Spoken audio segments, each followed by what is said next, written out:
Ilang araw na kasi kaming hindi nakakakain ng kanin at ulam dahil puro merienda yung niluluto ko. Char. Sa recipe na ito ay kakailanganin natin ng chicken at ang part po ng chicken na binili ko ay yung thigh part at pinatanggalan ko na po yan ng buto. Hinugasan ko na po yan na tinanggal yung excess water para hindi maging matubig yung ating chicken.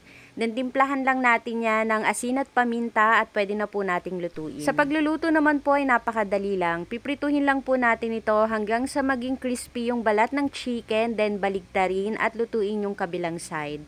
Pagka ganito na po yung kulay, okay na po yan. Ahunin na natin ito at palamigin sandali. Kakailanganin din pala natin dito ng liver spread, sibuyas na puti, siling green, kalamansi at liquid seasoning. At para naman po sa chicken, hiwain lang natin ito ng ganito kalalaki. Sa sauce naman po, bali pinagsama-sama ko lang dito yung liver spread, liquid seasoning, soy sauce, calamansi juice, at nilagyan ko po ito ng brown sugar, konting water at paminta. At pag okay na, pwede na nating pagsama-samahin lahat ng mga ingredients na hinanda natin kanina. Ang nilagay ko pala sa huli bago namin ito kainin ay mayonnaise. Gusto mo rin ba?